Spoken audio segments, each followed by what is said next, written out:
Idaho Matters podcast is brought to you by St. Luke's On-Demand Virtual Care, which allows patients to see a provider from their home using a computer or smartphone with on-demand care for common ailments, such as a cough, sore throat, or a sinus issue. More information at stlukesonline.org. Start the new year with a commitment to independent journalism. When you become a supporter of Boise State Public Radio, you ensure deeper reporting, stronger investigations, and the trusted coverage you rely on every day. I became a sustaining member today when I realized I start every day with Boise State Public Radio. Your gift keeps fact-based news available to everyone in our region. Begin the new year by becoming a donor at boisestatepublicradio.org. From the studios of Boise State Public Radio News, I'm Gemma Gaudette. This is Idaho Matters.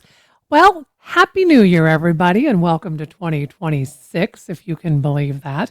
And you know what? This year is a special one because it marks the 250th anniversary of the founding of the United States. And you can expect to see all kinds of events cropping up as we head towards the 4th of July. And the City of Boise, well, it's no exception. It's planning a series of projects to lead up to this summer, and it's inviting everyone to get involved with its America 250 grant program. Mackenzie Dunstan is back with us today. She is the Grants and Outreach Manager with the Boise City Department of Arts and History. Happy New Year, Mackenzie. Nice to have you back. Happy New Year. Thank you so much for having me. So, Mackenzie, can you first just remind us what the America 250 grant is? And what are you hoping to achieve with this? Yeah, absolutely. So the America 250 grant is part of the City of Boise's annual grant program. Every year we distribute about $150,000 to fund meaningful creative and cultural projects by our community for our community. In this fiscal year, we reserved about $30,000 to fund projects specifically around the city's commemoration and celebration of America's 250th anniversary. And, we felt it was really important to do this to get our community involved in this historic once-in-a-generation milestone and really engage Boise residents with some new and exciting projects that think about, the stories and ideas and legacies of the United States, but also maybe spark some fresh perspectives on our shared and collective future. So, Mackenzie, what kinds of projects are you looking for? And then are there certain guidelines for the project? So let's start with what you're looking for. Totally. So there are a lot of different types of projects that are out there. Really, the possibilities are endless, and our community is always so creative. But things like presentations, events, performances, exhibitions, educational experiences, collaborations between community groups and partners. Virtual projects are also eligible. So there's a lot of ways to go with this grant opportunity. So what about guidelines around the projects? In particular, when you say, that everyone's so creative, do we have some parameters here? Totally. Yeah. Well, there's a whole list of guidelines that interested folks can find online. But maybe a really important thing to note is, this is a local award. These are public dollars. So the folks who are applying do need to reside or operate within Ada County, Boise, Canyon, Elmore, Jim. All are acceptable, but their projects do have to occur within Boise city limits between April and September of 2026. I think those are some of the big ones. We could go way down the rabbit hole, but I think folks can look at that closer if they're interested. Mm-hmm. Okay, so does somebody have to be an artist then? Or, is this truly open to the public? Yeah, they don't have to be an artist. I think what works best are projects that do focus on arts, history, or cultural work, and that can look a lot of different ways.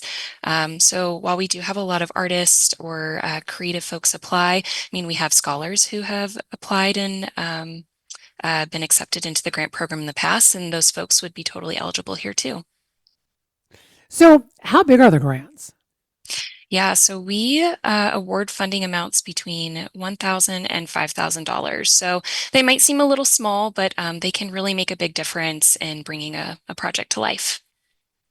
And so then it can, if let's say someone gets one of these grants, they have to use that money specifically for the project that they've submitted. Correct. Yes. So that is one of the requirements that what they apply for is what they use the funding for. It's a great question. And I'm so where glad you asked. and Yeah. and well, yeah, just want to put it out there.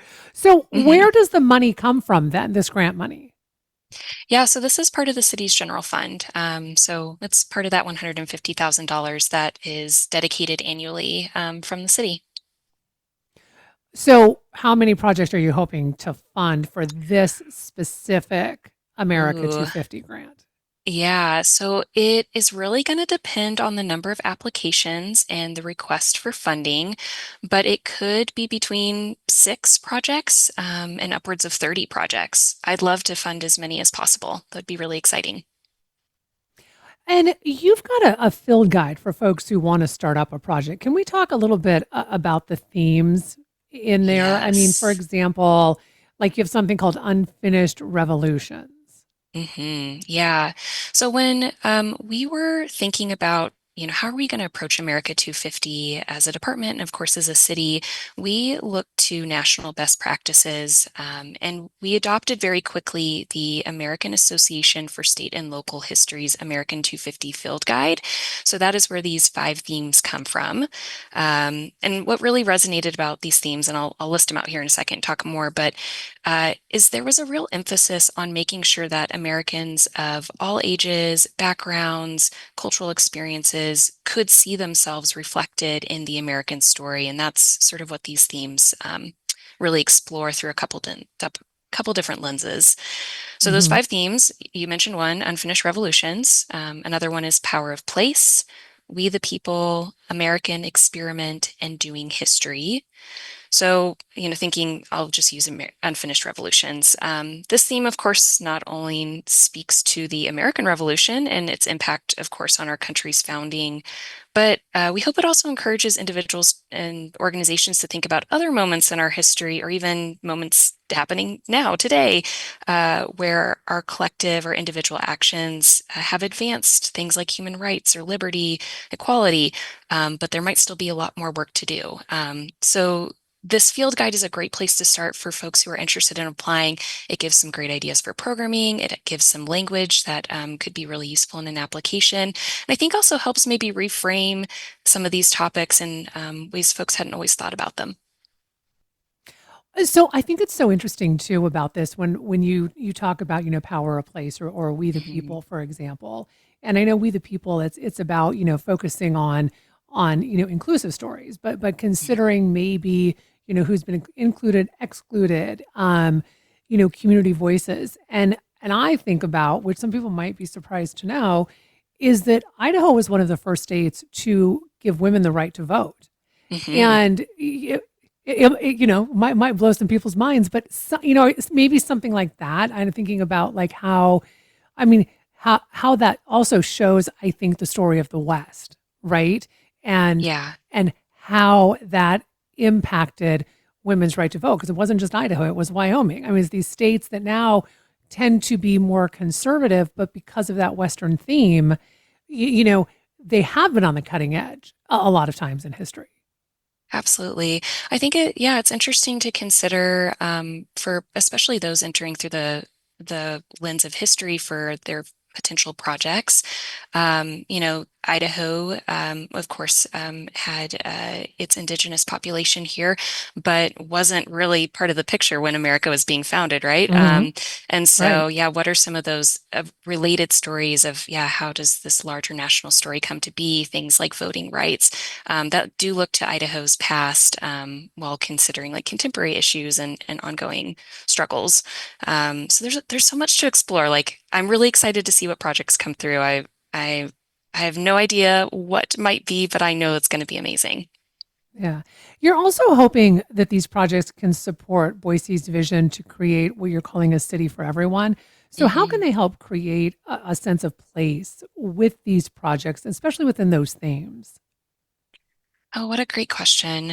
Yeah, I think there are so many individuals and community groups that have been building Boise specifically its story. And so maybe exploring who are those folks that have helped make this city who it is. We have an incredible immigrant history here. Some of those communities are still really present. Some of them are less so. So exploring why. I think thinking about who our contemporary community is, what work and future do they want to see? What is the place they want to make? And how does that include their voices?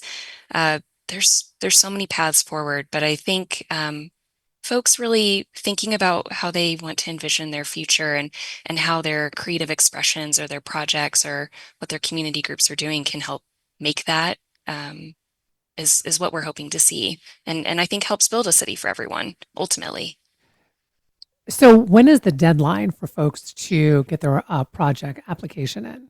Yeah, it's coming up quick. So Friday, January 16th, is the last day. And I will say for those listening, one of the great pleasures of my role is I can review applications early. I'm not a voting member of our community panel. So I'm really here to support and help people create really strong applications, hopefully for success. So they can get that into me by January 9th. Okay, so big question. You just mentioned you're not on the Mhm. voting board.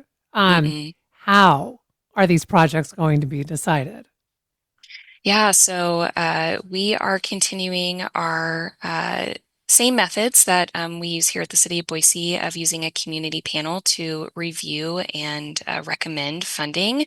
We use a rubric. It has criteria such as community benefit, quality, accessibility, alignment with this the America 250 themes and things like that.